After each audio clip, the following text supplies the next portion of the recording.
All about working together for a nature positive transition.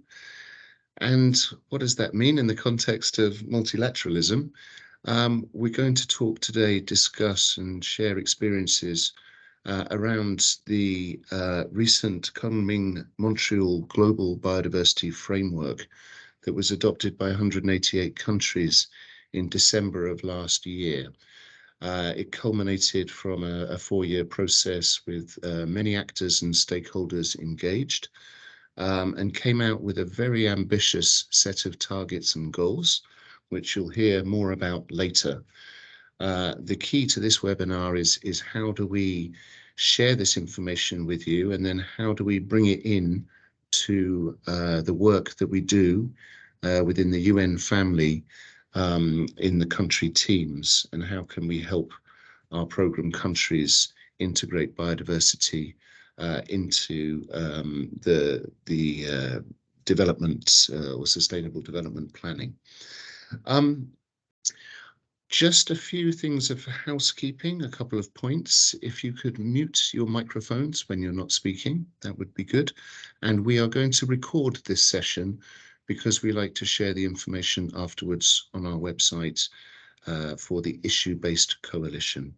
And maybe just to say a point on this webinar is convened by the IBC on Environment and Climate Change for Europe and Central Asia.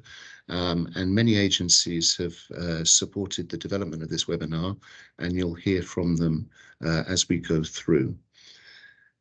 Next slide, please. So I've spoken to this a little bit, but today we want to upskill everyone. Everybody has different levels of knowledge surrounding this agreement, and we would like to enhance that. And we would like to get everybody onto a level playing field to understand the key issues with the Global Biodiversity Framework, linkages to SDGs, targets. Why is this relevant to the UNSDCF processes? Why is this relevant to your work? We'd like to encourage a peer-to-peer learning and information exchange. There's several sections in the agenda where we have open discussions and questions and answers, Q&As. So we'd encourage you all to get involved. We would also like you, just to help the moderators, please put your questions in the chat, and then speakers can respond directly, or moderators can raise them into the discussion. So while you're going along and you're listening to the presentations, please feel free to interact through the chat box. We want to talk about financing, because behind all of these ambitious targets, there's a need to implement, and that requires resources. And there's a hard reality, as we all know, from climate financing. But it will be very interesting to hear today the outcome of the discussions on financing and means of implementation and capacity building that were raised and discussed and agreed during the COP15 process. We also want to get down to the national level. We will set the scene. There'll be a nice overview from the global perspectives, but we really need to know what that means at the country level. So from agreements to planning, coordination, implementation, and so forth. And finally, any sort of further following towards the end of this webinar, if there's any additional support required or recommended or suggested, the IBC would be happy to take those questions and those issues on. And we have a sort of feedback loop for this, because the IBC is planning a retreat, well, not a retreat, a workshop in Istanbul in September, where we're going to go and do some deep dives, and the Global Biodiversity Framework will be part of one of our deep dives. So there's a way that the IBC can follow up just by immediately responding to your queries, but also we have an opportunity in September to put this back on the table again, and probably go a lot deeper than we do today. Next slide, please.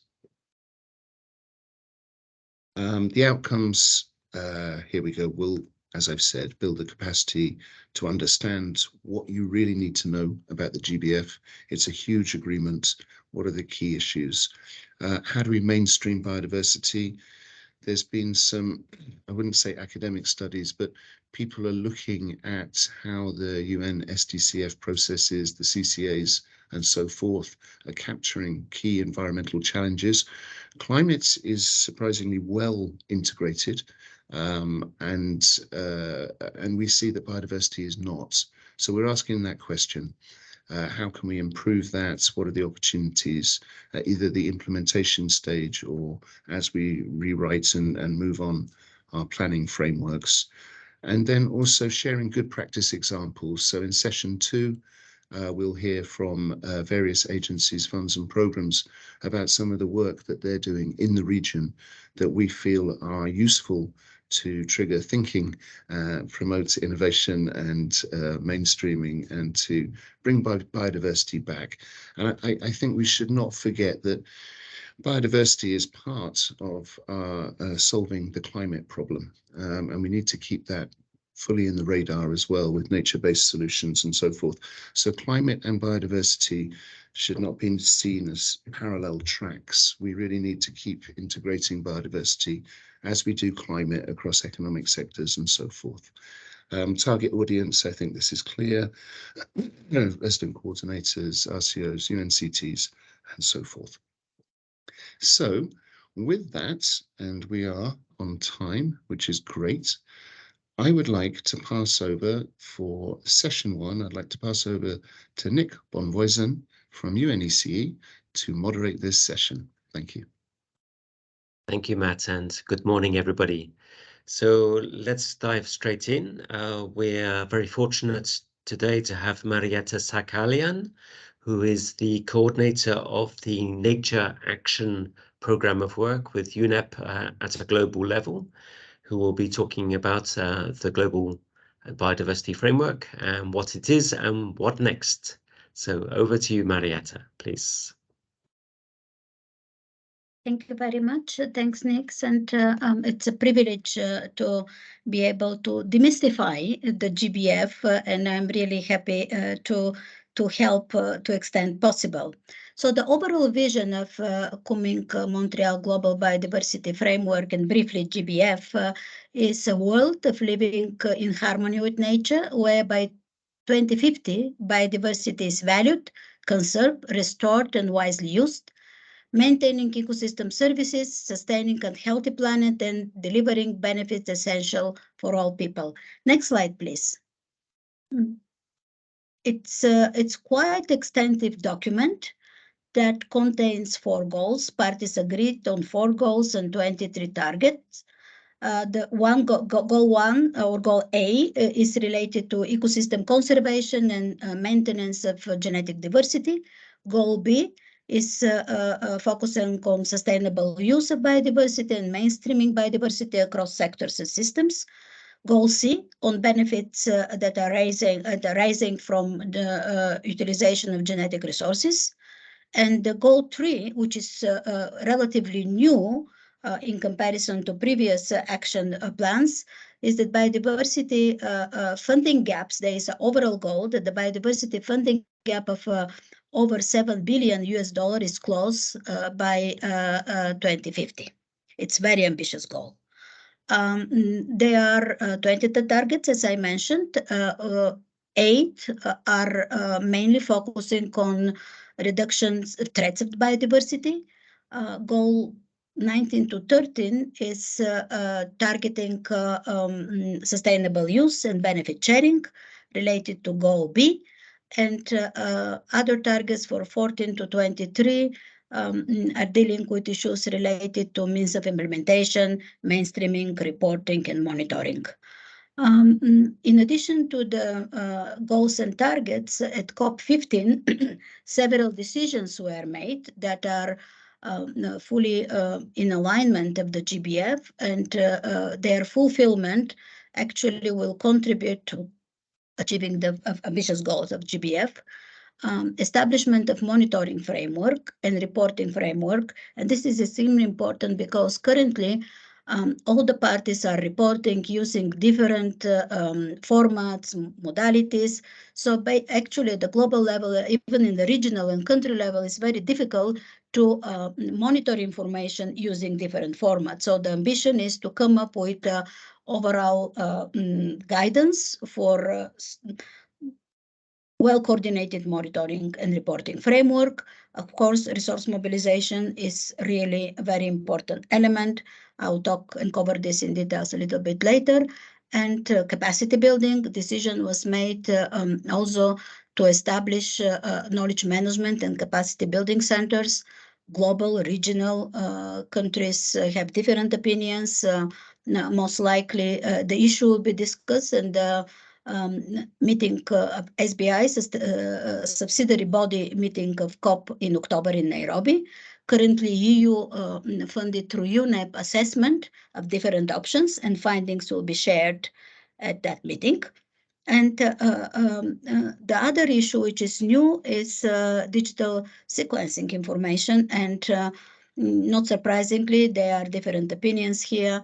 I don't know if colleagues who are attending this workshop are aware, but the main issue is that Nagoya Protocol, one of the protocols of the convention, defines very well the legal framework for benefit sharing and prior consent agreement for sharing the information on genetic resources.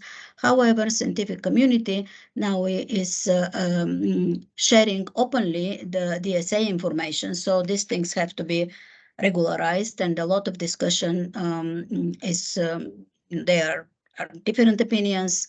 Parties have concerns. So in the years to come, it will be a hot issue.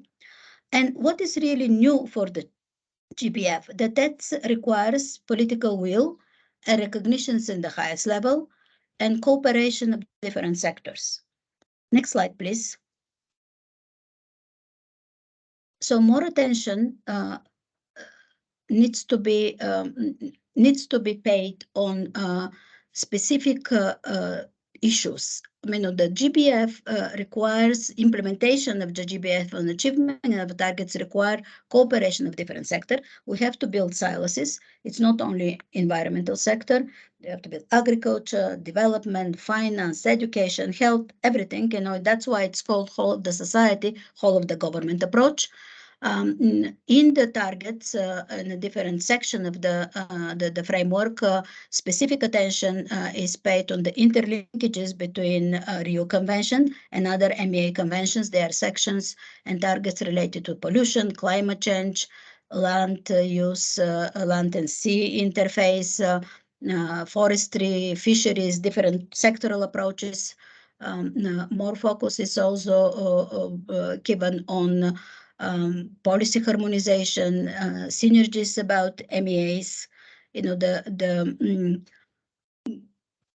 intention is that all MEAs, subject of their governing bodies and rules and procedures, actually implement GBF and assist countries at national level to synchronize their reporting.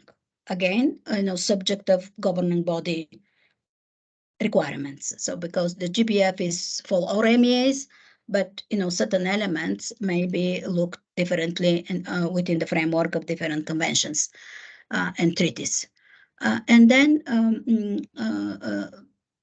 what you see last but not least in these slides is coalition and call for resource mobilization.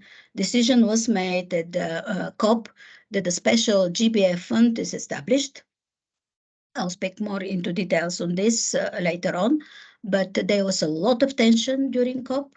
Parties requested a standalone independent fund like GCF or the financial mechanisms under the UNCCD. Decision was made that at least for a certain period, GEF Secretariat will provide Secretariat of the GBF fund, and the bank, World Bank, will serve as a trustee. So this, from operational point of view, will allow to not to deal with the constraints that GCF fund is facing for the operational point of view. Next slide, please. Due to this whole of the society or more multi-sectoral approach of the GBF, links are made to a different sector. A lot of attention is paid on incentives, subsidies, reducing negative subsidies, sustainable consumption and production. There are specific targets and sub-targets. Indigenous people, gender equity, urban biodiversity interlinkages, but peri-urban biodiversity, human health, animal health. Generally, if I would say that in the past, it was biodiversity without any links to socioeconomic dimensions and human element, improve livelihood, human well-being. That is really very, very important. And quite a big evolution in the way how a convention with very specific focuses, it's recognize the necessity that there biodiversity could be conserved, sustainably used and utilized only if different elements are taken into consideration, socioeconomic impact and so on. Next slide, please. So now unless there are any questions on the overall framework, I would like to move forward to what is happening next. What's now? What we need to do to implement the GBF, and what is the role of UN agencies in this process. Nick, shall I continue, or perhaps? Yeah, okay, thank you very much.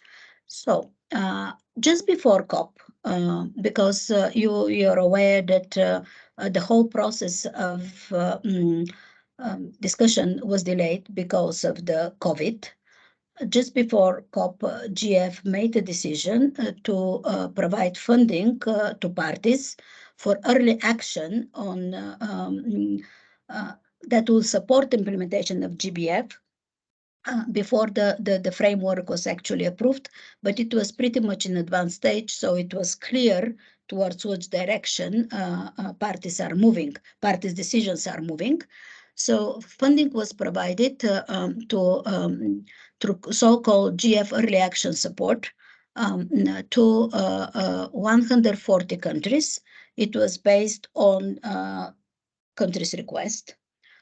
Each country is receiving about $200,000 to revise their national targets in alignment to the GBF targets. One of the reasons why H targets were not achieved, because they were really in the global level, they didn't mean to large extent much in national context. So what needs to be done now for each country to decide which of their national targets, which of the global targets are relevant for the country and how they can be reformulated. So in addition to this, the early action support aims also to assist countries to revise their NBSAPs. The whole process needs to be finalized by next year, by COP 16. As I mentioned, the support is available for 140 countries. 70 countries are supported by UNEP, 70 countries are supported by UNDP. However, we are working jointly together to coordinate this global support and knowledge and capacity that both agencies could consolidate and provide to parties.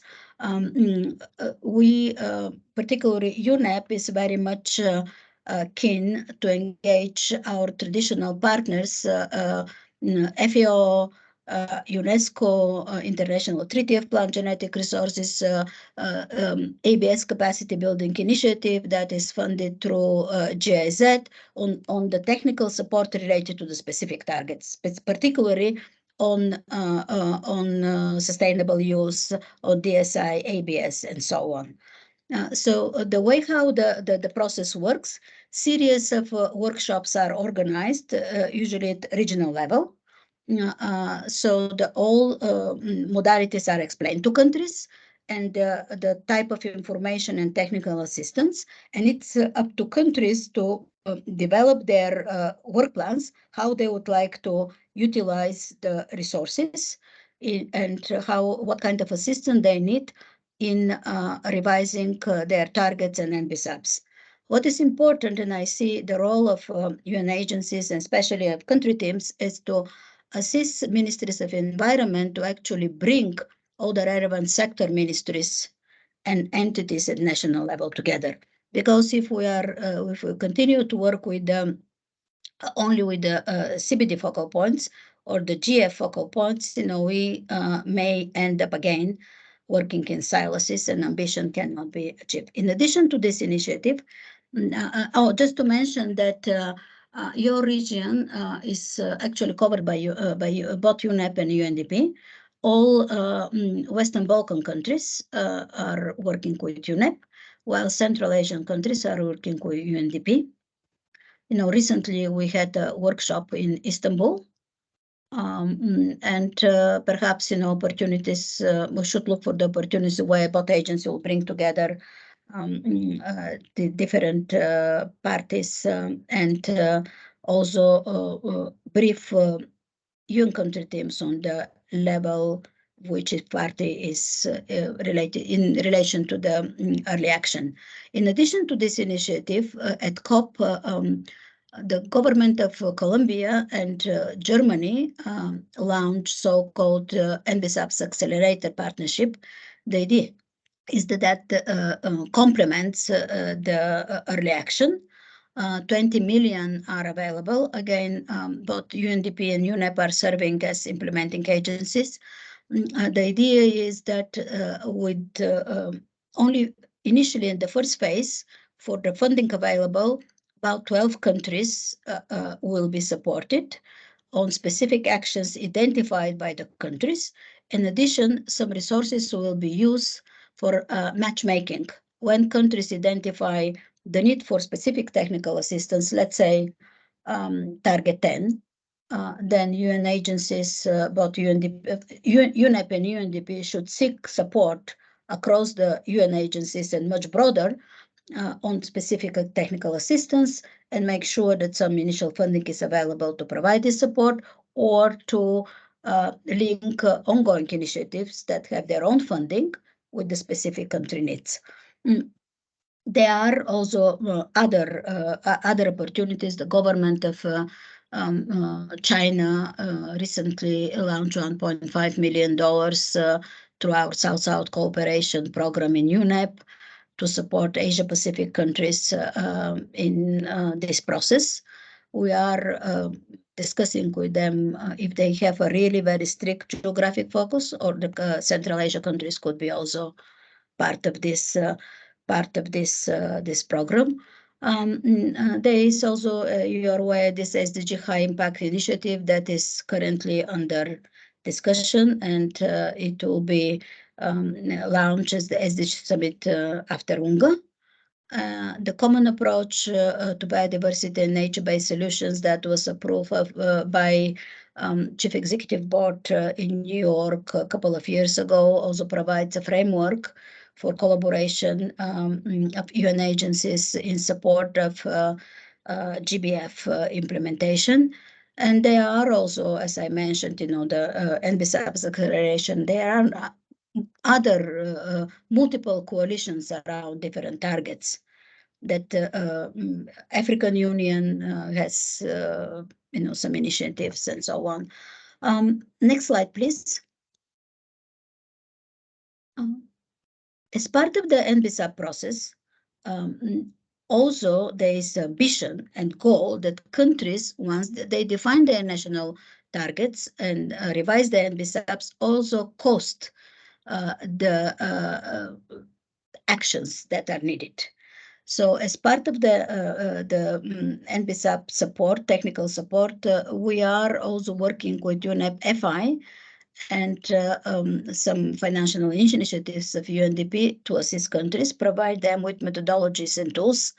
But the process will require, the implementation of the GBF will require much more resources. GF, donor support, development assistance will be not enough.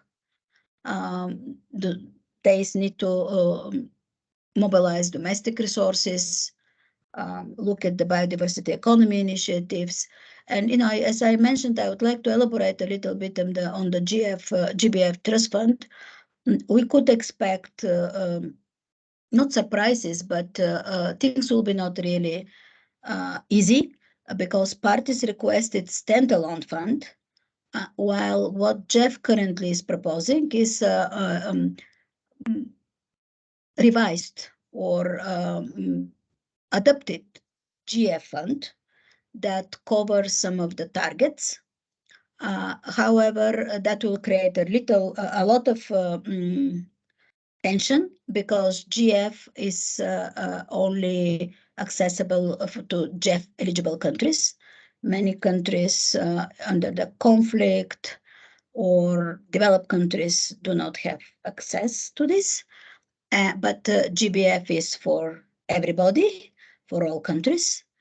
And the other thing, as I mentioned, that the GF Secretariat during the replenishment period agrees on specific goals and objectives, which do not necessarily cover all of the targets of the GBF. So let's see, GF Council is happening now, next week. So let's see how things will evolve. So with this, I will end here and will be happy to respond to questions later on. Thank you very much. Thank you very much, Marietta. That was really very interesting. While people are thinking if they have questions, I had a couple actually. First, you mentioned the knowledge management centers, and are there any plans for such in our region? And maybe at the same time, on the NB-SAP accelerator partnership, you mentioned that the target is 12 countries. Again, are there countries in our region which are being considered for this? Yeah, thank you very much, Nick. On capacity building, see, there are different views. EU and Western European countries are very much behind proposal to have one global knowledge and capacity building center. While particularly countries from the global south and BRICS countries believe that combination of regional centers and global centers perhaps makes sense. And the current study, the assessment study, tested options with Humboldt Institute in Latin America.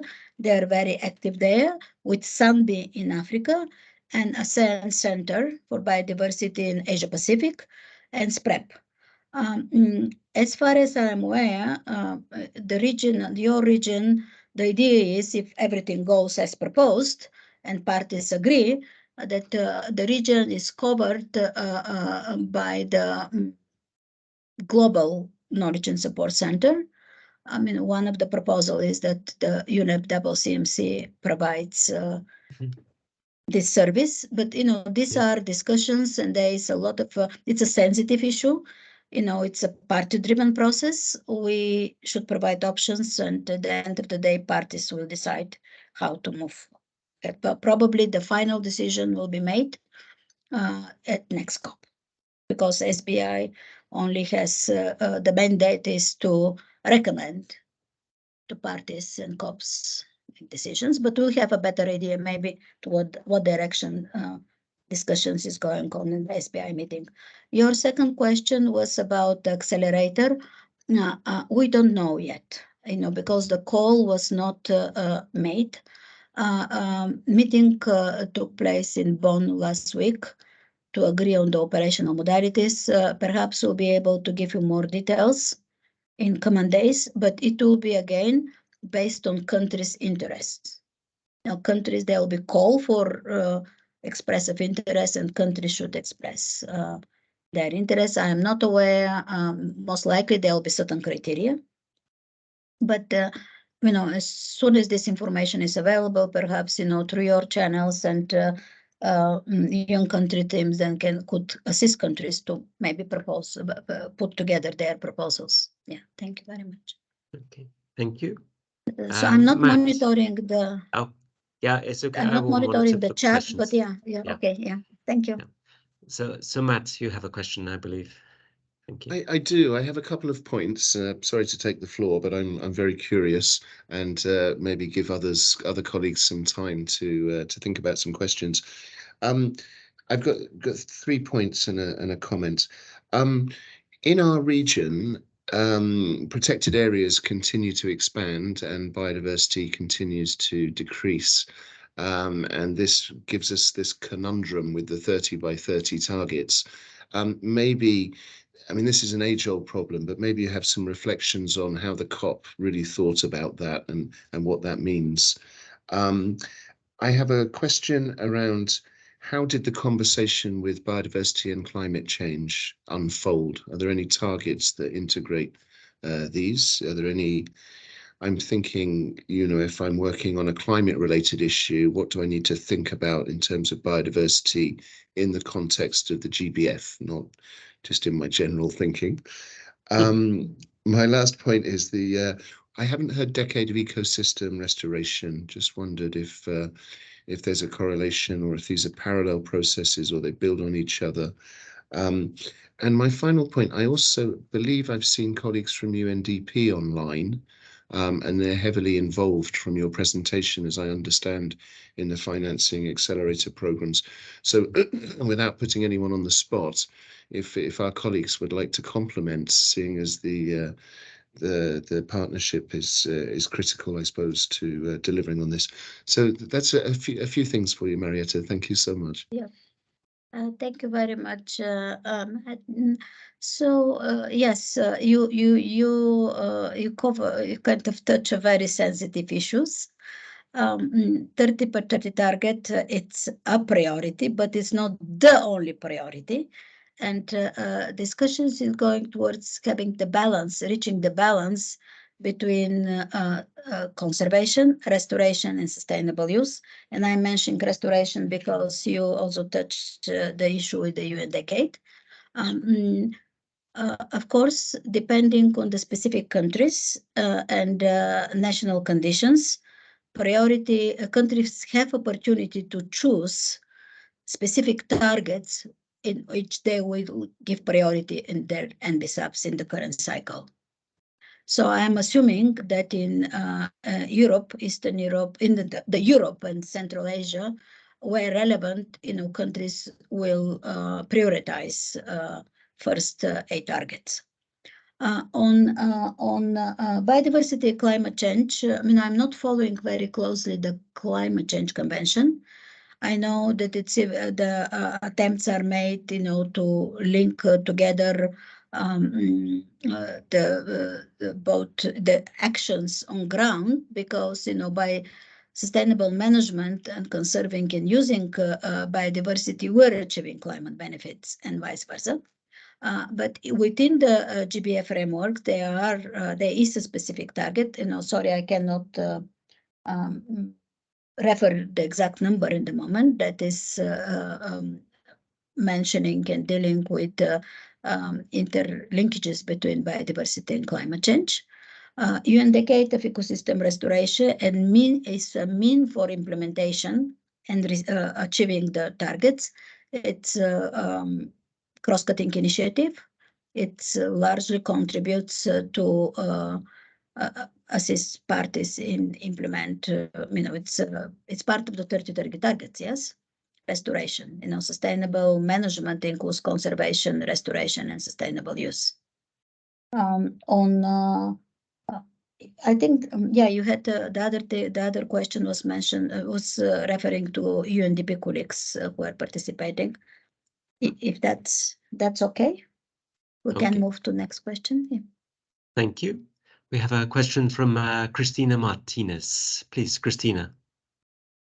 Thank you so much, Nick, and thank you, Marietta, for a very, very informative presentation and very clear.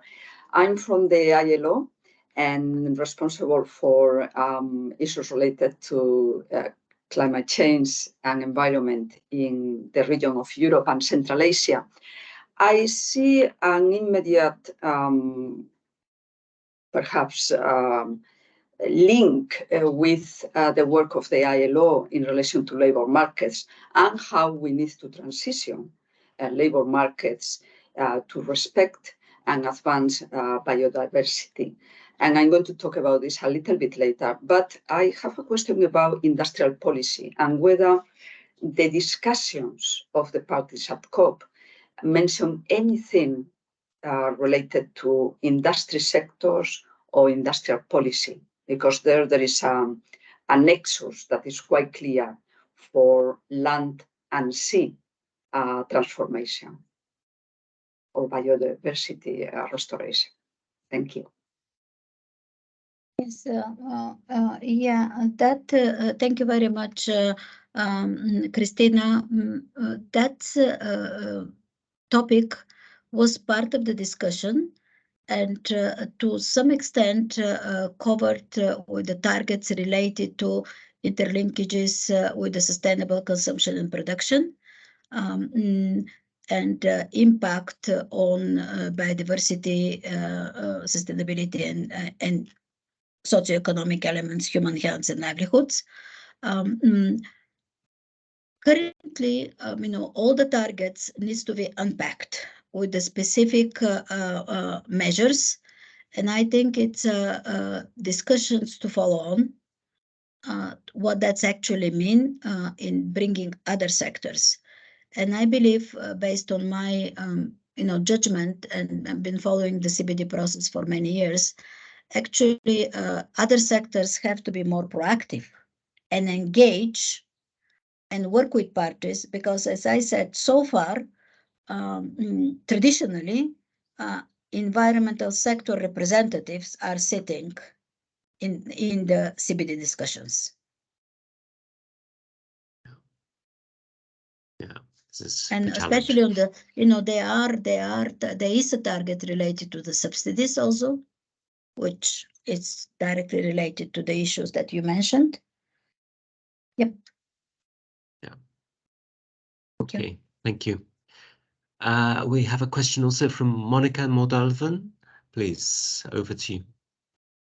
Hello, colleagues, and apologies for joining a little bit later. I have just thank you, Marietta, for what I think it was an excellent presentation. I just caught just the last minutes. I just wanted to respond to Matthew's prompt, and I hope I'm addressing the issue. I want to just note that in UNDP we are following UNDP globally UNDP's nature strategy, which is implementing the GBF, and through three pathways, basically. First of all, through a behavioral shift towards sustainable and biodiversity-friendly development. And part of this pathway, we are supporting at least 50 countries to fill the action gaps for nature, shifting the social norms and belief systems towards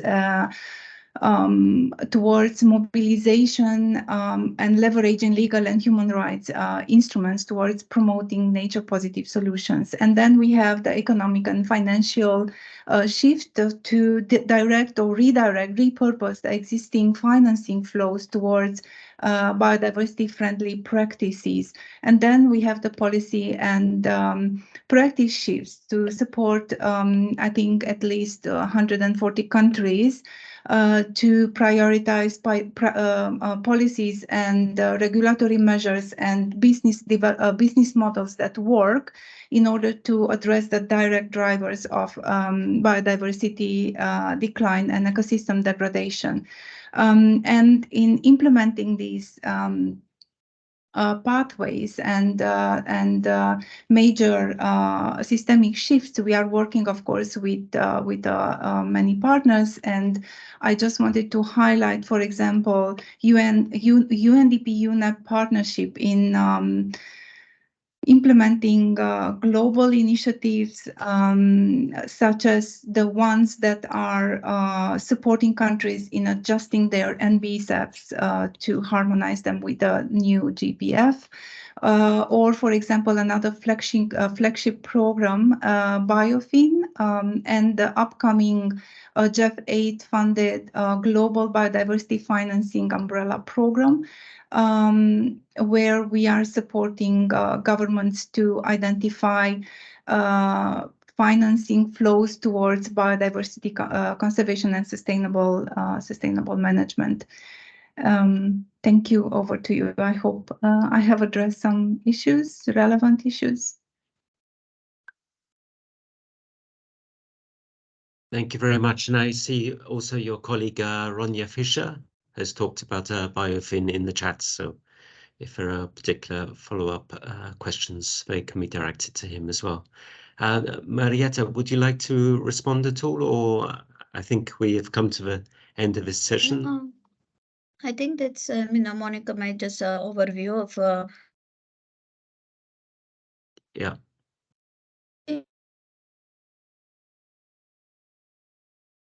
Okay, Marietta, your sound is broken. We were very lucky it lasted so long. You did warn me beforehand that there was a problem. So, but thank you very much, Marietta. That was really excellent, an excellent introduction. And I pass over to Matt Below of UNEP for the next session. Thank you. Thank you, Nick. And again, Marietta, thank you. Sorry that you're frozen on our screens and we've lost you, but as Nick said, it happened at the right moment at the very end. So once again, thank you from all of us. So now we move to session 2, and this is where we drop into the regional and national perspectives. We have 4 presentations in front of us, and we're covering the how to implement the GBF through different lenses. So we're going to look at the forest side of things. We're going to look at a well-established convention in the region and what that means, what lessons can we learn. We're going to look into biodiversity and food and agriculture, and also the just transition, and that sort of ties into the whole of society approach. We've allocated a relatively short time for presentations because we really think the value of these webinars are in the discussions afterwards. And we would invite all colleagues to put any question into the chat or to raise them afterwards, because we have some wonderful experts with us and we would like to use their time to extract the information or discuss certain points that help us do our jobs moving forward. So with that, I would like now to invite Roman Michalak from UNECE Forestry Division to talk to us about sustainable forest management and the GBF. Roman, over to you. Good morning, and thank you very much for this invitation. Both actually for opportunity to share what we try to do in this area, but we're also very much looking forward to hearing, listening to other colleagues. I think it's a really great value to progress in this context. So the focus of my presentation is on forest biodiversity and the role sustainable forest management play in this context. And I will illustrate selected issues. This is just a very, very short excerpt from the work done in this context by some examples of work UNECE does in this area. Next slide, please. So first, let us start with the big picture. And there is a broad variety of expectations regarding forests. We mentioned biodiversity and climate. This is the topic of this webinar, but there are also products, ecological, social amenity services. And while focusing on climate and biodiversity, in my view, we still have to see the bigger picture. this addressing needs that are posed by the societies, because this is what is posed by the societies, I think is also a precondition of successful achieving of biodiversity and climate targets. So there is no universal solution how to address them, and how they are supported varies among countries, regions, local conditions, even individual owners, managers. But sustainable forest management, I think, offer tools to achieve, let's say, optimal to possible extent in particular conditions, to achieve this optimal provision of these services. Next slide, please. And one of these tools are criteria indicators for SFM. I think that we all know, familiar with all criteria indicators that are available in probably many sectors, but nowadays also globally. But these criteria indicators for sustainable forest management, they are seen not only as a monitoring tool of related aspects and services provided, but in the definition that we developed actually in the UNEC, also they are primarily seen as a tool to define, govern, manage, and communicate forest and SFM. And the importance of the biodiversity can be expressed by the number of indicators of our joint ECE-FAO Forest Europe Pan-European data collection on forest and sustainable forest management, where 10 out of 35 indicators, quantitative indicators, are on forest biodiversity. And there is also more under other criteria that can be connected with biodiversity. So I think that this was Marieke said, that it's not locked to only this criterion. There are also other connections. And on this slide, you can see what kind of biodiversity-related aspects are monitored, ranging from genetic resources through species diversity, threatened species, to protected areas. And UNEC helped countries to develop the NCNI set, understood exactly, as I said at the beginning, as a not only tool for monitoring, but also defining and shaping the policies.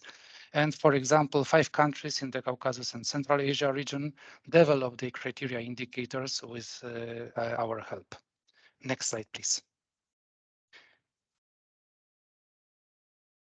So working together with other organizations, we monitor state of forest, forest management, and forest sector in the region. And our key knowledge platform is called InForest, where include information for all countries of the UNEC region, including the Eastern Europe, Caucasus, Central Asia, but also North America. And this tool also provides quite, I think, interesting functionalities to compare, to learn, but also to see bigger picture of the situation in the region and also in the countries. But there is much more also available online, including these indicators I mentioned. They are also available online on the separate platform. Next slide, please. Forests are traditionally focus of our work, but now more and more attention also is turned to urban nature. We know that urban trees and forests makes our cities greener, healthier, and happier places, but maybe surprisingly, also urban trees are important in the biodiversity context, like here depicted here, that 1/6 of the tree diversity can be found in there. And we also work with countries and cities by developing tools for we call sustainable urban and peri-urban forest management, and to raise awareness of the importance of urban nature. And for example, our campaign, Tree in Cities Challenge, already attracted attention of 80 cities worldwide that pledged planting 13 million trees, including cities from Albania, Georgia, Kyrgyzstan, Moldova, Montenegro, and Turkmenistan. Next slide, please. We talk about connectivity, and in these terms, one of the key concepts important in this regard is forest landscape restoration or forest ecosystem restoration in the bigger scale. I think that Matthew mentioned this decade. So we also support countries and work in developing these nexuses by already engaging our stakeholders and using tools that are available in this context. Next slide, please. And examples of this work you could see already on this screen. There is information analysis, analyzing needs Maybe when and supports. I put it into the template for the IBC, I think.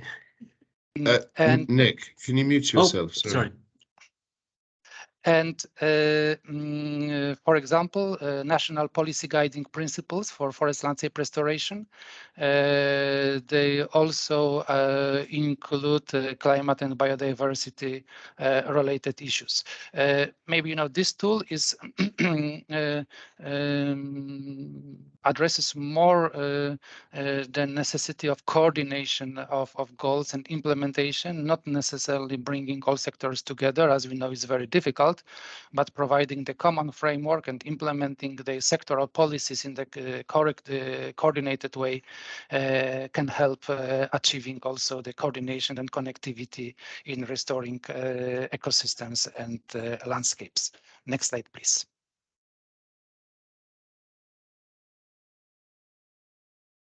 Of course, we are not doing this alone. And primarily, we work with countries, both on a technical level and through high-level initiatives. Regionally, we working together with FAO,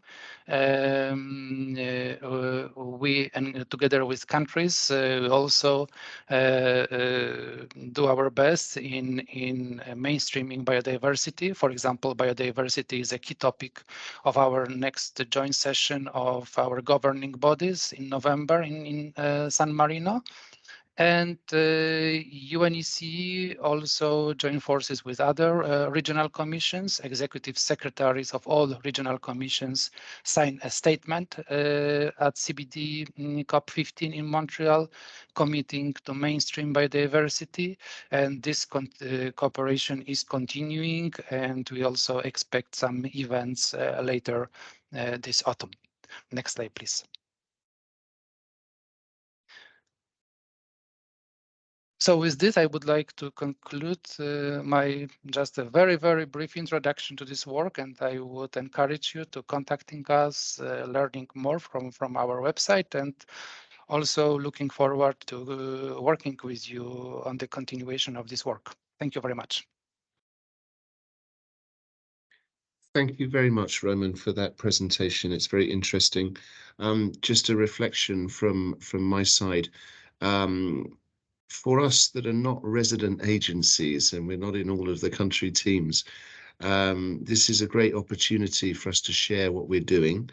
I was very interested to hear about the work you're doing in our program countries, but I would encourage all of the UN country team members that are on this call that there's a huge amount of resources and work going on there through UNECE. And of course, to reach out and we can work together as a team moving forward. So again, there'll be opportunities for questions at the end of the presentations, but in case you want to put them in now, then we can have some ready to go afterwards. So the next presentation, I'd like to invite Eleonora Musco from UNEP to talk to us about the UNEP Carpathian Convention and what it means in terms of the Global Biodiversity Framework and in particular our region. Eleonora, good morning, welcome, and the floor is yours. Thank you. Hello, good morning everyone. I hope you can see my presentation. We are very glad to be here today and to present our work in the context of the Carpathian Convention. My presentation will be focusing exactly on the contribution of the Carpathian Convention to the implementation of the GBF and the development of the Carpathian Biodiversity Framework. The Carpathian Convention is a small multilateral environmental agreement signed by 7 countries sharing the Carpathian Mountains. We have 2 countries outside the EU, Serbia and Ukraine. We have been contributing to the development of the GBF from the very beginning, so taking part in the meetings, organizing side events at the CBD meetings, and doing a lot of work on advocacy for raising the awareness on the importance of mountain biodiversity in the post-2020 Global Biodiversity Framework. This brought an increased attention to from Carpathian stakeholders to the post-2020 GBF, and was supported also by a strong mandate from the COP6, the Conference of the Parties of the Carpathian Convention. So the countries basically asked to the Carpathian Convention to act as a sort of regional mechanism for the implementation of the GBF in order to enhance synergies among the different biodiversity-related conventions. We got also a very strong commitment through a ministerial declaration, which was signed at the ministerial conference last year in Rzeszów, Poland. Within this ministerial declaration on biodiversity, there are very strong Carpathian commitments for the new post-2020 Global Biodiversity Framework and its implementation. And this gave us a very strong mandate to further work on the implementation of the GBF. So the commitments are basically examining the possible contribution of the Carpathian region to the implementation of the GBF, but also they basically countries asked the convention to develop and implement a strategic document called the Carpathian Biodiversity Framework. And furthermore, there was a sort of push also from the countries to further strengthen the cooperation with the CBD and the Alpine Convention. So meaning that we are gonna update the memorandum of cooperation among the CBD, the Alpine Convention, and the Carpathian Convention. This is also showing the importance of the interregional cooperation, and we are acting as a sort of model for our sister convention, the Alpine Convention, on the implementation of the GBF, since we are one step further in implementing and developing the Carpathian Biodiversity Framework. Finally, that one point that I think it's very relevant for the meeting today is that the Carpathian commitments, it is discussed that could be potentially reflected in the national biodiversity strategies and action plans, so in the MBSAPs. So while developing the Carpathian Biodiversity Framework that is implementing the GBF, we had several meetings and we had a very strategic and I would say useful meeting with the focal points of the CBD of our countries, but also our national focal points, so the focal points of the Carpathian Convention, in order to discuss exactly how to develop the biodiversity framework of the Carpathian Convention, but also how to better implement the GBF. And during the discussion, it was very interesting to see that the countries, of course, are already working on the MBSAPs, but they find this exercise and the development of the Carpathian Biodiversity Framework very useful also for their work in the development of the MBSAPs, and they also took very seriously into consideration the involvement and the possible use of the Carpathian Biodiversity Framework for the development of the MBSAPs. Just to go a bit more into details of the Carpathian Biodiversity Framework, there is an important part, of course, we are referring to the objectives and targets of the GBF, but there is a very important part, which is the annex of our biodiversity framework. And the annex, it's a sort of list of comprehensive compilation, I would say, of tasks and activities that should contribute to the biodiversity framework of the convention, but in extension also to the GBF and to other relevant documents, also EU relevant documents on biodiversity. And the annex, this annex and the list of activities are very concrete activities that the countries should implement in the upcoming years in order to implement these frameworks.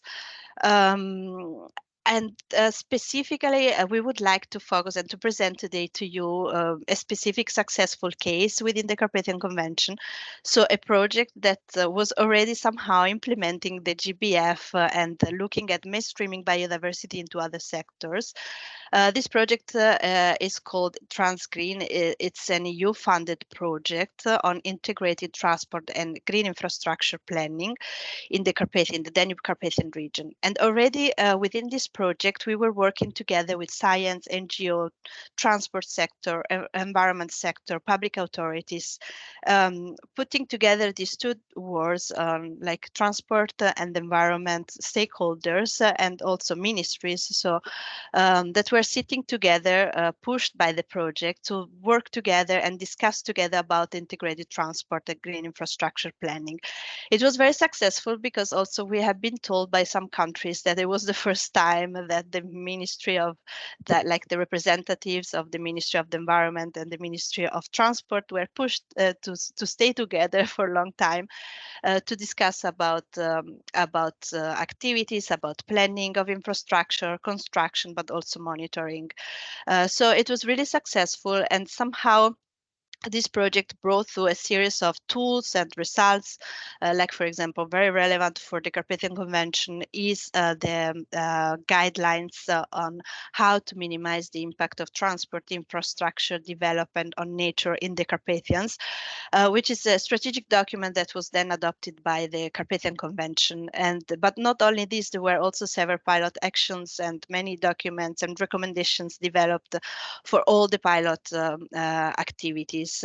And all these documents and recommendations and outputs brought also to the development of other projects, EU-funded projects that are actually considered flagships by the EU as well and are always presented by EU in different contexts. So this is to say that the results and recommendations of this of the TransGreen project and other projects are already included now in the annex of the Carpathian Biodiversity Framework. And not only this, we have been told by the national focal points that these recommendations and results will be also part of the MBSAPs. So not only of the Carpathian Biodiversity Framework, but also of in the future, they are considering to include this in the MBSAPs. So this somehow we would like to show that we had already started targeting in the past the implementation of the GBF with a very successful case of mainstreaming biodiversity into the transport sector. And these activities and this effort that we are doing with the Carpathian Biodiversity Framework is really to find synergies and work together with the CBD and trying to not to duplicate the efforts and to really use at our best the resources that are available. As a next step, so we really hope that the CBF, as it seems, will be adopted at the conference of the parties of the Carpathian Convention that will be held in October in Serbia. So far, it was very successful exercise with the focal points of the different conventions, and we really hope that you can contribute to the implementation of the GBF as well. Finally, I received an update also from colleagues, from UNEP colleagues working in the Western Balkans. Basically, there are three main points that we would like to highlight here today. So in the Western Balkans, UNEP is working in 5 countries in the environment outcomes through the implementation of various biodiversity projects. And these countries are Albania, Bosnia, Serbia, and Montenegro. We are implementing the GBF through assisting the countries in increasing the protected areas, for example, but also the management of protected areas, tool for biodiversity conservation and mainstreaming of biodiversity into special plans, forestry plans, connectivity corridors, non-timber forest products management, Nagoya Protocol implementation, but also identification of high nature value forest and management. And finally, countries of the Western Balkans had also joint statement at the last COP in Montreal on the regional strategy and action plan and implementation of the GBF. Thank you very much for listening to me, and here are the contacts, and then you can reach us in case you have questions. And thank you. Over to you, Matt. Thank you very much. That was a great presentation. And it's interesting you've touched on a few points around funding and the European Union. And also, again, in the same way as Roman, you've touched on the tools that are available to use. One other thing, maybe just from a UNEP perspective, our colleagues in the Vienna office also deal with our mountain program. So colleagues on the call, maybe that have mountainous regions, Central Asia, Caucasus. Also, again, we have the ability to support in terms of biodiversity ecosystems, mountain ecosystems, the cryosphere. So just another element beyond the Carpathian Convention where we can maybe provide some support to countries depending on the nature of this. So once again, thank you for your presentation. We'll come to questions at the end. I can see questions are appearing in the chat and they're being answered, but I would like to go through all 4 presentations first. So please stay with us, and I'm sure we'll be back to you. Thank you again. Next on my list, I have Anna Kansheva from FAO to talk to us about biodiversity for food and agriculture. Anna, good morning. Welcome. The floor is yours. Thank you. Oh, thanks. Thanks for sharing my presentation, right? Okay.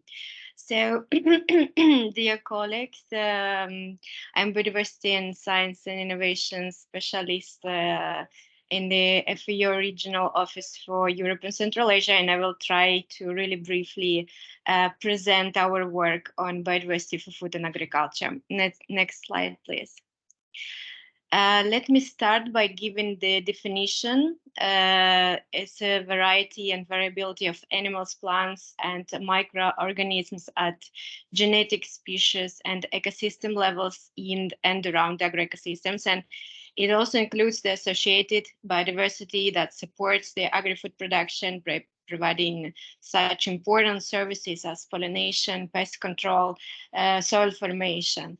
And on the chart here, you can see the biodiversity for food and agriculture in wider context, and also its important contributions to achieving the Sustainable Development Goals. Next slide, please.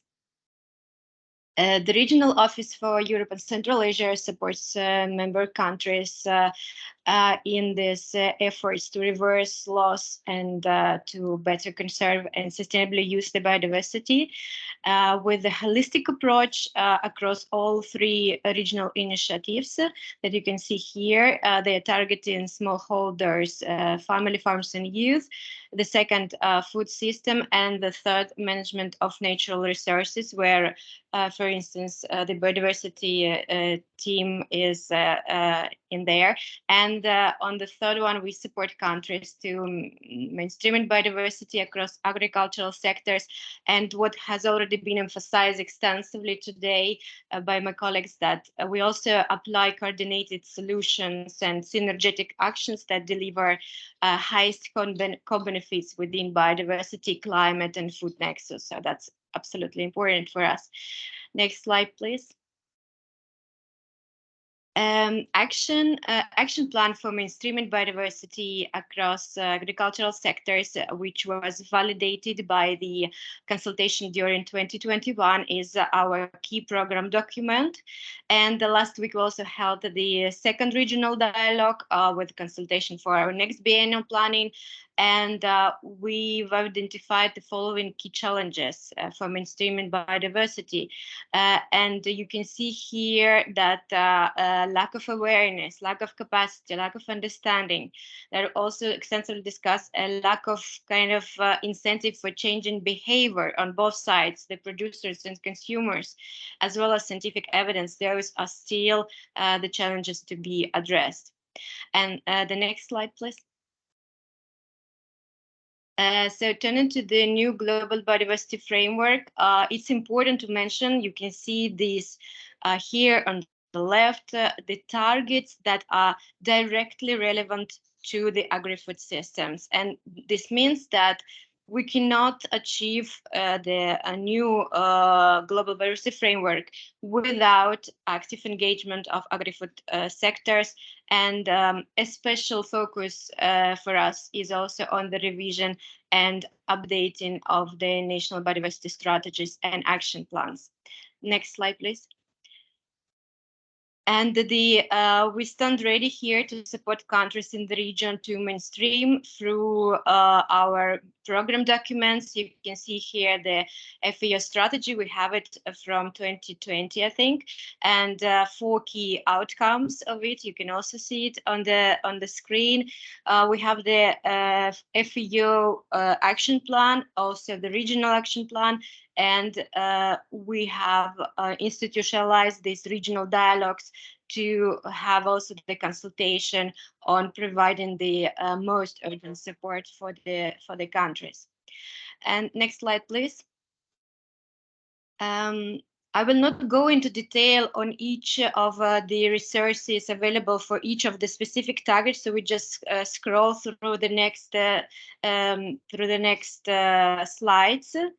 But I will share the presentation, yes, into the next one. And I will share the presentation later in the chat, so you will be able to check on all these publications and resources that we have. Next slide, please. And next slide, please. And the next one. Okay, so as the national biodiversity strategies and action plans, they are the main planning instrument for implementing the convention at the national level and also for the integration of the biodiversity across sectors. So to assist countries with aligning the NBSAPs with the new Global Biodiversity Framework, we also undertook a brief analysis of the NBSAPs in 17 program countries. And you can see this graph on the left. The majority of NBSAPs of the countries are medium actualized, meaning that they were endorsed between 2013 and 18. And also we have a very good proportion of the countries submitting regular reports. And next slide, please. The analysis, the brief analysis that we performed, it focused on it focused on how biodiversity, food and agriculture been mainstreamed across sectors, linked to 2 Aichi, the previous biodiversity targets. So we just took target 7, which says that the areas under agriculture, aquaculture, forestry should be managed sustainably, including the conservation, and target 13, which aims at minimization of genetic erosion and safeguarding genetic diversity. And you can see from these boxes that although the targets themselves are reflected in over half of the NBSAPs, the concrete measures of them are generally lacking, and which is, for instance, especially relevant to the on-farm conservation measures for genetic diversity for food and agriculture. And at the same time, the different levels on NBSAP development of different countries really allow for peer learning and knowledge exchange, and we have also seen it on our regional dialogue. Next slide, please. The analysis that we made resulted in the several general recommendations. I didn't see the next slide. Yes, thank you. So just to support countries in better alignment with the Global Biodiversity Framework, the new one is that to use available indicators and the science-based and smart national targets, also make use of these priorities agreed by members within the intergovernmental body and adopted by the FAO. Absolutely important, as I already emphasized, the engagement of agriculture sectors in planning and implementation, and the coordination mechanism for that implementation could be clarified and should be strengthened, and also the specific institutional and legal requirements can be integrated into this. And what is no less important, there should be addressing of a range of different sectors and cross-sectorial issues. And of course, the biodiversity, food and agriculture should be integrated into the development of poverty reduction, policy instruments, and the strategies in food and nutrition and security and climate change adaptation, and no less the gender equality, because biodiversity, food and agriculture brings benefits for food security and nutrition, for livelihood security. So all these should be also. Slide, please. And the FAO provides support to countries in updating and implementing the NBSAPs, and also on monitoring and reporting. And here I mentioned the report that was produced by the regional office that really reflected the lack of the monitoring mechanism currently in place in the region. Next slide, please.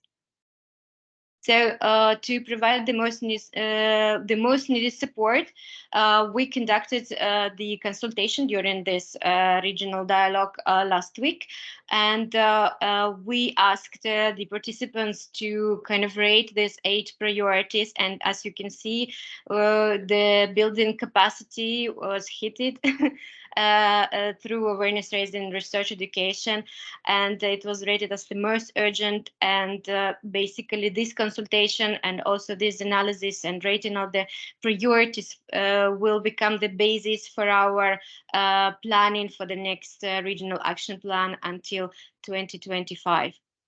Next slide, please. And to conclude, and also,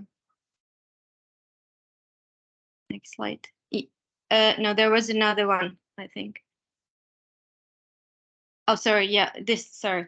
To conclude, in line with the also most urgent priority that we've identified, I would like to bring your attention to this digital knowledge sharing tool that we have, the regional technical platform on green agriculture with the dedicated section on biodiversity. And I will put the link on that in the chat as well, where all relevant resources for biodiversity for food and agriculture mainstreaming, they are made available there. You can see we launched this biodiversity in action series where we explain like how what is our work, or the second issue was on the synergies and connection between biodiversity and climate change. And I really encourage you to explore, and also you can contribute to the platform by using online space for discussion and knowledge sharing. So by this, I would like to thank you, and back to you, the floor. Thank you. Thank you very much, Anna. Really informative. It's interesting to see where the opportunities to bring biodiversity into other sectors are starting to appear. So in our previous presentations, we've talked about urban areas, rural areas, transport networks, agriculture, so many places to start integrating and considering biodiversity. Of course, we understand the impacts in terms of health, food security, and so forth, but just looking at alternative ways to bring biodiversity into this whole of society, whole of sector approach. So thank you once again. And now our last presentation for this session. I would like to give the floor to Cristina Martinez. Good morning, welcome. Thank you. And the floor is yours. Thank you. Thank you. Thank you so much, Matthew, and many thanks to the IBC for organizing the session, and to the presentations also from colleagues. I have learned many things already, and I think the Global Biodiversity Framework is extremely important. I would like to reflect on the ILO's resolution concerning a just transition towards environmentally sustainable economies and societies for all, a long title that was the focus of the latest International Labour Conference. If you go to the next one, please. And this is important because I think for the Global Biodiversity Framework, as Marietta said at the beginning, we need all the ministries, we need all the portfolios, and we need to have a global approach so that we all push on the same direction. And Marietta referred to the Ministry of Environment as bringing together other ministries and other portfolios.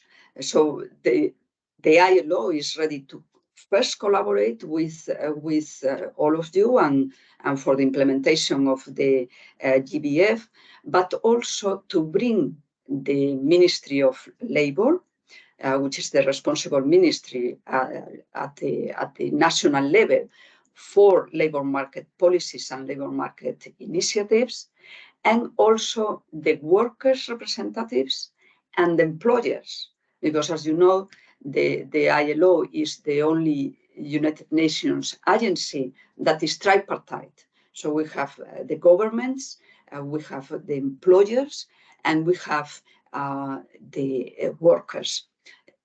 That tripartite brings a wealth of resources for implementation because workers and employers organizations represent thousands of other organizations and employers and workers at the national level. But at times it's also a complex negotiations going on, and I think the International Labour Conferences are about discussion, consensus, and at the last one, that was just 2 weeks ago in Geneva, the UNSG attended as well. It was the 111 session of the International Labour Conference. So many times the tripartite constituents have met. At this time, the discussion on just transition included consideration of industrial policies and technology. And I did not put here, and I'm not going to refer to when it was discussed the first time. It was in 2013, but just because the time constraints, I'm not going through the whole history about when it was the first discussion. But this last discussion was very significant. And I was part of the experts supporting the committee, the drafting committee. So workers, employers, and governments met together to draft the conclusions in relation to just transition and the resolution. So the ILC adopted the conclusions as presented by the drafting committee. I have my colleague, Ms. Honji Pei, in the call with us, and she will put in the chat the link to the resolution and conclusion so that you have it and you can go through it in more detail if you wish. But the resolution went quite far in the way that invited the governing body of the International Labour Office to consider the conclusions and to guide the office in giving effect to them. So it's giving us a mandate. If you go to the next slide, us meaning the Secretariat. So the mandate is requesting the Director General of the ILO to develop a strategy and an action plan on just transition. And to give effect to the conclusions, and the conclusions refer to several issues, including biodiversity.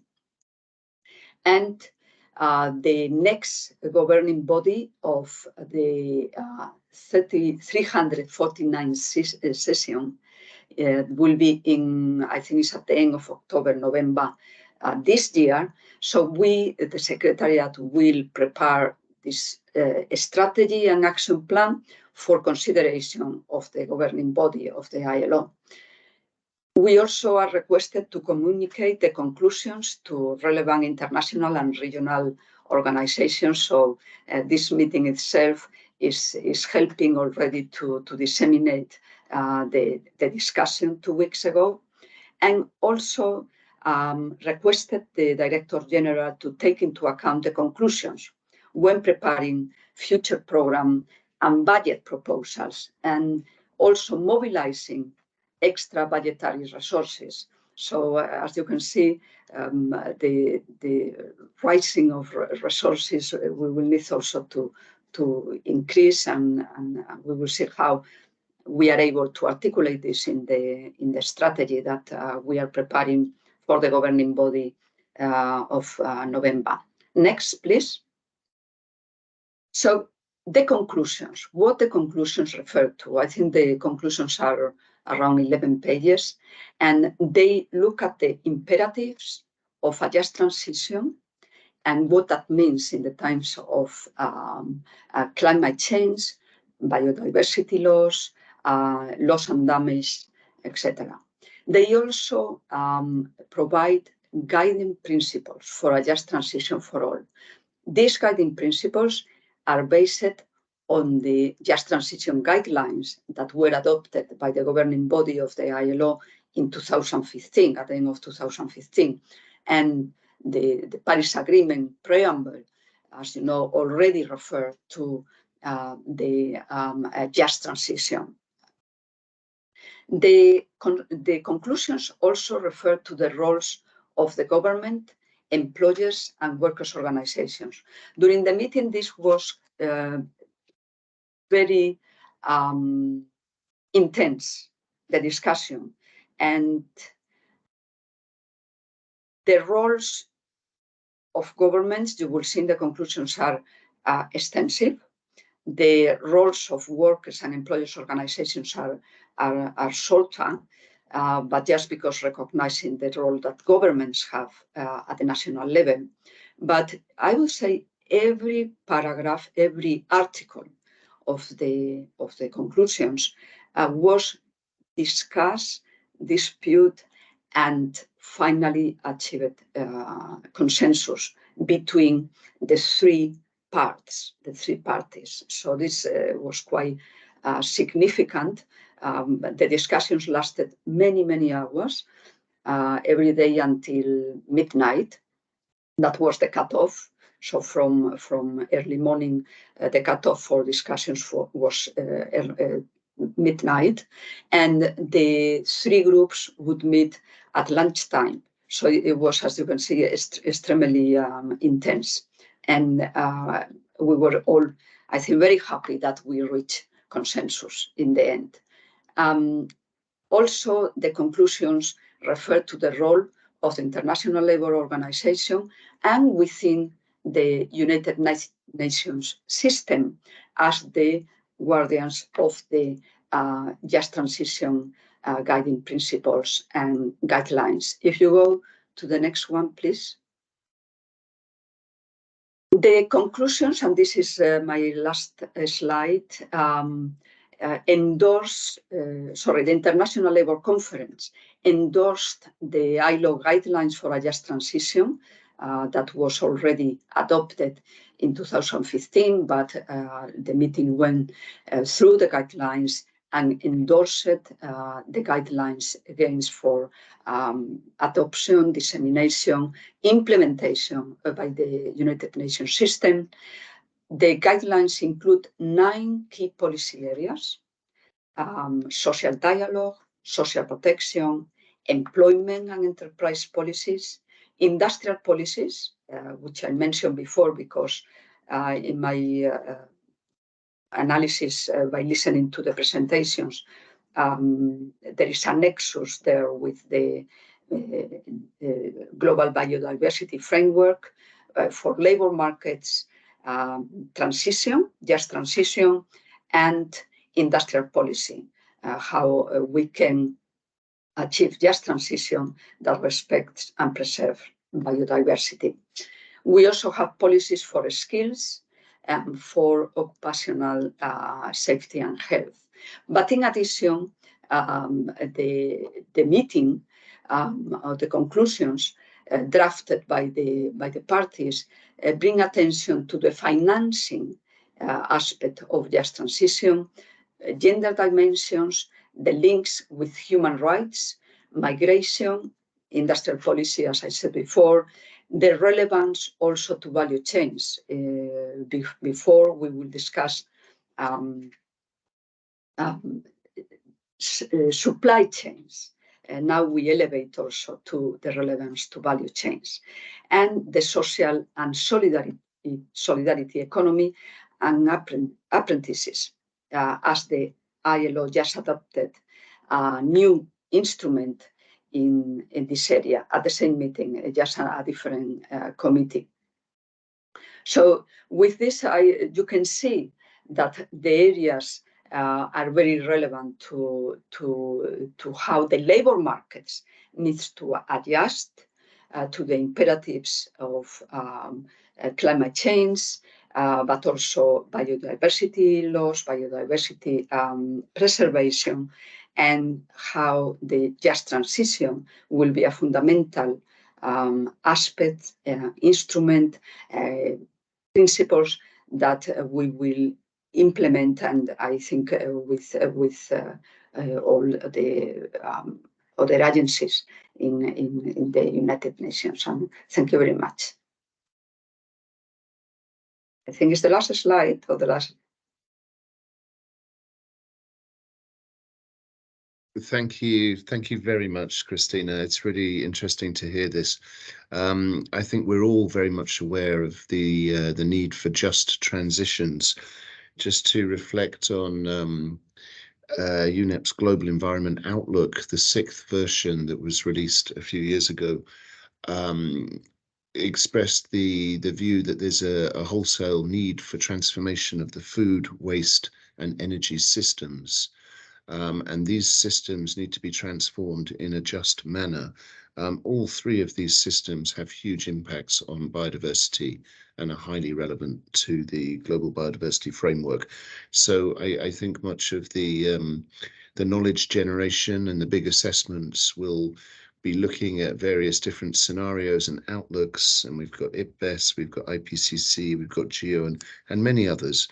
They will all be looking at what the implications of such driven and I don't want to say radical, but significant changes to the way we operate, how to manage these. But I think from the environmental community, it's very clear that that a systematic approach is required now. We've kind of gone past the points where quick fixes and low-hanging fruits will help us. So this is very relevant to our journey moving forward. So thank you once again. Fantastic presentation. Okay, colleagues, there have been a couple of questions in the chat, but I think they've been efficiently answered by colleagues. So now we go, I'm monitoring and I'm looking at IBC colleagues just to help me. Nick, please, over to you. Thank you. And thank you to all of our excellent presenters. Really very interesting. I just wondered if Eleonora could tell us a bit more about the integration into UNSDCFs and how successful that had been, and whether they had been able to go beyond just adding activities to the framework, or if you'd really sort of integrated it into other sectors. I'm not sure if I'm very clear, but maybe you understand me. Yeah, maybe I would pass the floor to the colleague, Sonia Gebert. I can see that she's here because she's involved in the Western Balkans activities. Sonia?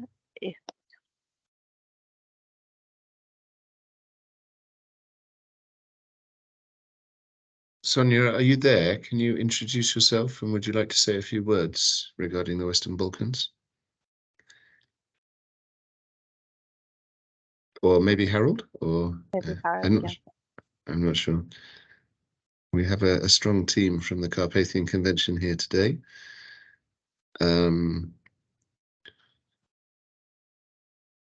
Yeah, because they are. I'm actually working mostly on the Carpathian Convention, on the Carpathian part, and not directly involved in the Western Balkans. But I saw colleagues here, and maybe, yeah, they are not available at the moment.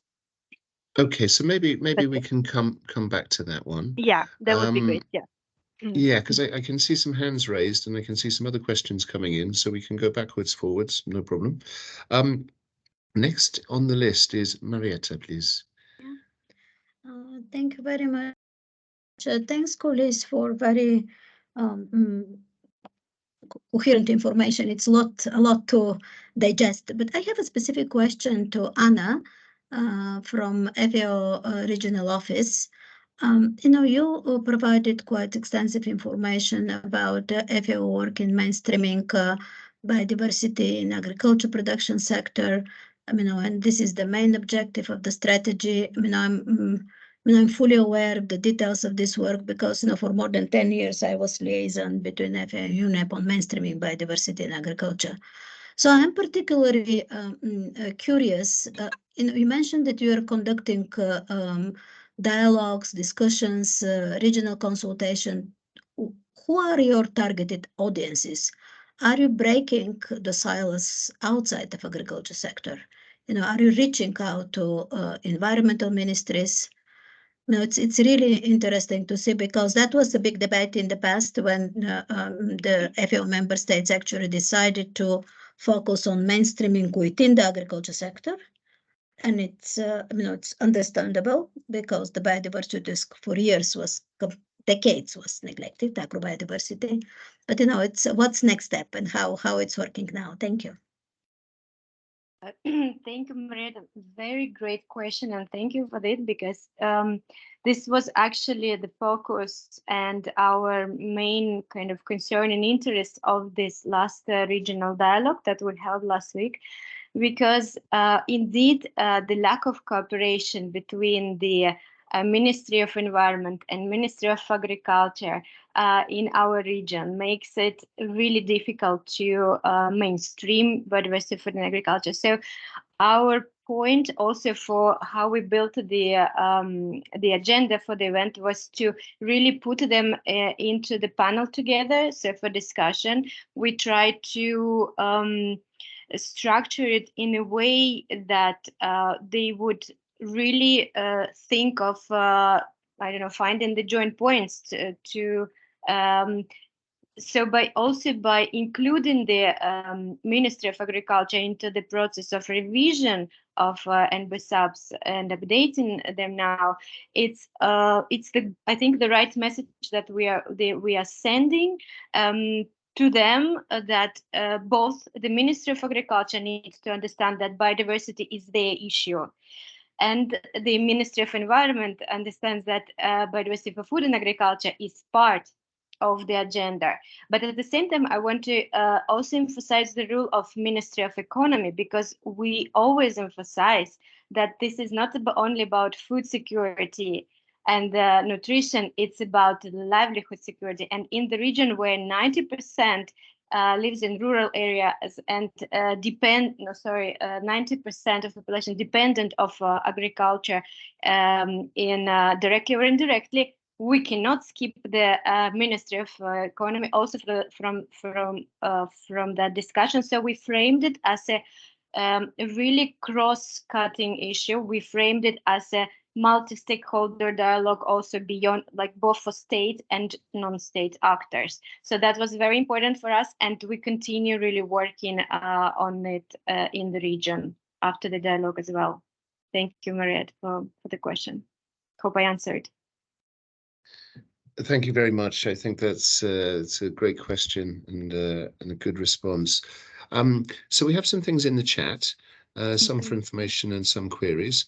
So I hope I get it right. Sinaya is alerting us to the fact that WHO will be hosting their Environment and Health Ministerial Conference in Budapest in July.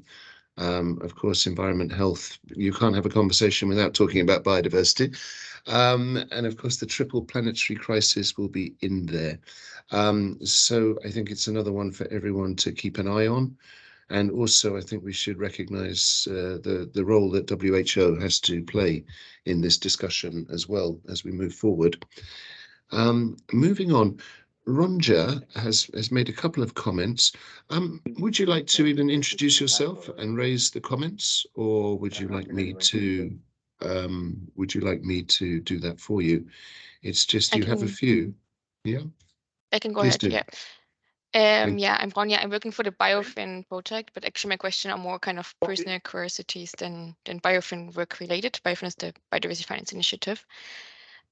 So I was first wondering about what Anna was mentioning about the FAO work, that one of the pillars or one of the main areas she said they're focusing on, or you said you're focusing on, is this empowering family farmers, youth, and I think something else. And I was just wondering, because including youth is always a bit challenging, if you can expand a bit further on how you address this kind of pillar with empowering youth, approaching youth, including them. That's question one. I'm not sure if you want to answer first, or we should raise my second question directly as well. Maybe let Anna respond to the first one, because I think your second issue is directed towards Christina. Yeah. So Anna, over to you. Thanks again. Very important question. And I think that my colleagues from the Regional Initiative 1 would maybe better explain and respond to it, although I will try. So we really engage youth and family farms and women as the keepers of agrobiodiversity. So these are the lens that we are looking at them in our work. These are the lens through which we try to kind of raise their recognition also on the national level. By this, we do that through the project work, a part of the, for instance, the program work, where we also invite them on this consultation and to give them the visibility to their needs and interests. But we also this is our focus also on specific projects that we do in the region. For instance, youth and especially women, young women, they are the focus of the our recent and ongoing project in Kyrgyzstan, where we work with an amazing network of seed keepers, farmers, women farmers, and they really engage women. They try to build this. Also the kind of the heritage, continuous keeping of heritage of seeds, and seeds is a very good entry point for that, through the families and from youth, from elder women to youth. And that is also the way to keep them into this rural areas. I mean, by creating the necessary the quality of life and the opportunities for the livelihood. So this is just an example, and although I'm sure that my colleagues would respond to it maybe even better. So thank you. Thank you again, Anna. So maybe Ronja, back to you for your question to Christina. Thanks. Yeah, thank you also for the answer. Yeah, also to Christina, I would really just quickly skim through the resolution, and then I couldn't find biodiversity mentioned directly, but it's better to say it's kind of something about environmental challenges or environmental and climate change and something like this. So I was just wondering if you could expand a bit more on how the whole transition strategy that will be developed will be linked to what has been discussed at the CBD and the new Global Biodiversity Framework. If you can kind of expand on that. Thanks. Yes, thank you. Thank you very much for the question. I remember the discussion very well, because it put us, the Secretariat, in a bit of trouble. the issue was not the global biodiversity framework, because I don't think delegates were well aware of what it means, but it was discussed, the biodiversity laws, and I think it was especially from the group of countries from Latin America that mentioned this. But then the discussion or other parties, I think the world employers, were also discussing the importance of the environment as a whole, and not just reflecting biodiversity. That was what they say is that they would rather prefer to refer to environmental challenges. There was some discussions about atmospheric events, for example, and that was also in the amendments. The final text did not adopt that particular point. But environmental challenges, they wanted to include any framework that was already there by other UN entities now and perhaps in the future. For example, you might be aware that the UNFCCC was discussing at the same time just transition framework. And that was discussed, but because it hasn't been adopted, and in fact it was challenged by some of the parties, we could not refer to that one. So in the end, the text, you're very right, refers to environmental challenges, but it wasn't not just a lack of boundaries, it was the opposite. They wanted to reflect these challenges now and in the future. So in that respect, we will have to include in the strategy, how are we addressing this aspect? And when I discuss with my colleagues, we have all the secretariat team to prepare the strategy and the action plan. I think the Global Biodiversity Framework is a very good instrument that we can already include, and it gives us a better place, as I think also for the governing body, if we are able to include frameworks that are already quite established. Hope that helps. Thank you very much for the response, Christina. I believe Sonja is back on the call. And Nick, you had a question. I'm wondering if you could just rephrase that or say it again, to do with the Western Balkans, and we can ask Sonja to kindly answer it for us. Thanks. Hello, Sonia. Hi. Hi, good to see you. Good to see you. Eleonora mentioned about integration of biodiversity into UNSDCFs in the region, and I wondered, how successful that had been and how really integrated that had been, or whether it was just sort of being mentioned in a list, if you like. Yeah, thank you for the question. Not in particular integration of GBF into the UN SDCFs, because the last round of the cooperation frameworks were signed before the biodiversity framework was adopted now in Montreal. However, because we have quite a large portfolio on biodiversity in this region, in the Western Balkan region, we are existing in all the 5 cooperation frameworks. So once they're being drafted, the work plans, the budgets, we participate in the outcome meetings, in the working sessions regarding the outcomes that are dealing with the environment.